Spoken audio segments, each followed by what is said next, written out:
Dan kadang kita juga tanpa sadar itu suka posting status-status nggak jelas. Yang intinya kita berharap empati dari orang lain. Kita berharap orang lain itu seolah-olah berkata, kasih ya, yang sabar ya, yang tabah ya. Padahal nyatanya orang lain itu nggak akan pernah peduli dengan diri kita. Yang mereka lakukan itu hanyalah melihat saja. Namun di balasan komen seolah-olah mereka adalah orang yang paling peduli, paling kasihan, paling perhatian. Padahal nyatanya enggak juga.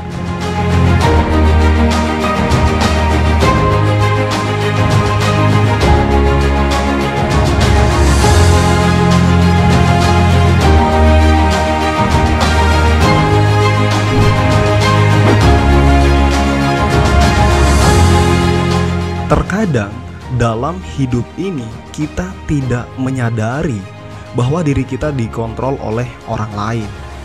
Misalnya ada rekan kerja kita yang selalu berpandangan negatif dan berbicara negatif tentang kita, sehingga kita merasa sangat tidak nyaman akan pandangan itu dan kita akan selalu berupaya untuk dinilai baik olehnya. Nah, di sini sebenarnya kita membuat sikap yang mana orang lainlah yang mendasarinya. Jadi semakin kita mendengar cemoohan negatif dari orang-orang itu, maka semakin kita menunjukkan bahwa kita dikontrol mereka secara tidak langsung gitu. Artinya apa? Artinya diri kita seolah-olah boneka yang dengan mudahnya diatur oleh orang lain, meski orang tersebut bukanlah orang yang kita sukai. Jadi berhati-hatilah dalam menentukan sebuah tindakan, sebab ada banyak hal yang tidak kita sangka-sangka bisa mempengaruhi hidup kita.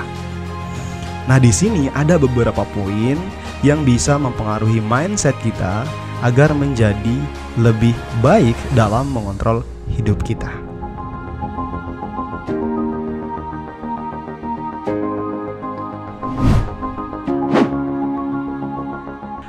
Jangan membenci orang berlebihan. Menyimpan dendam berlebihan kepada orang lain juga bisa mempengaruhi hidup kita. Sebab sejatinya semakin kita membenci, maka semakin kita memperhatikan orang tersebut. Jadi kalau orang tersebut berbuat A, maka kita pasti akan berusaha berbuat B, C, dan D. Intinya kita tidak akan pernah mau sama dengan mereka. Nah, sikap ini tanpa kita sadari diatur oleh mereka juga. Jadi sikap yang seharusnya kita tunjukkan adalah jangan peduli terhadap mereka. Mau mereka benci kek, suka kek, komen negatif kek, itu terserah mereka. Intinya kita tetap melakukan versi terbaik dari diri kita sendiri tanpa pengaruh mereka. Karena ini itu seperti ibarat naik motor. Kalau kita pas jalan sering tengok kiri, sering tengok kanan, ya nggak bakalan sampai tujuan. Kecepatan kendaraan pasti akan kita kurangi. Bahkan bisa saja kita nyasar karena sering tidak fokus menuju tujuan.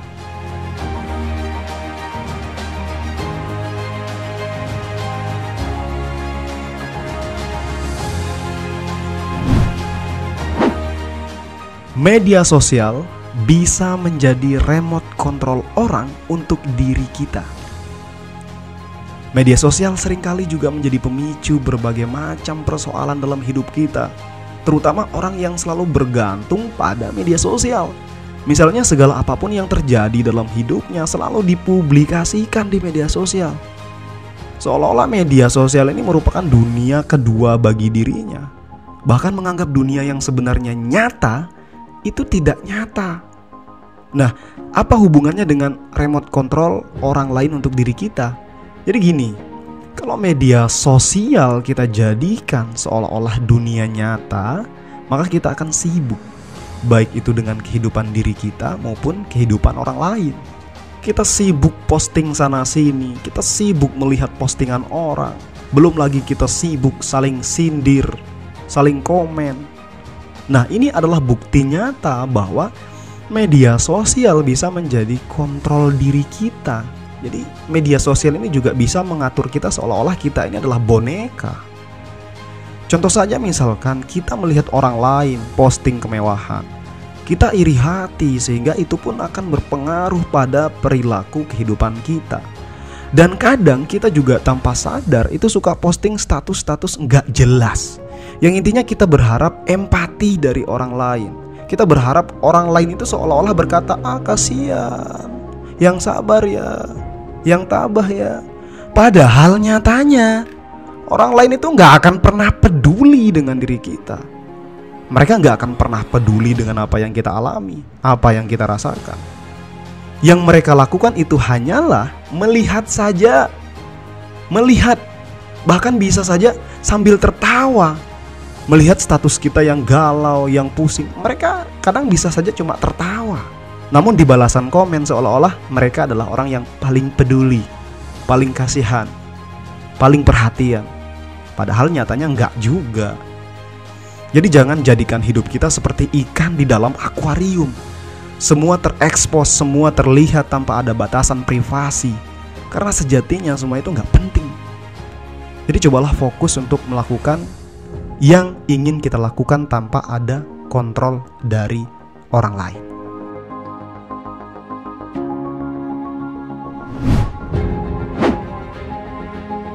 Sibuk mengurusi hidup orang membuat kita lupa akan kekurangan diri sendiri.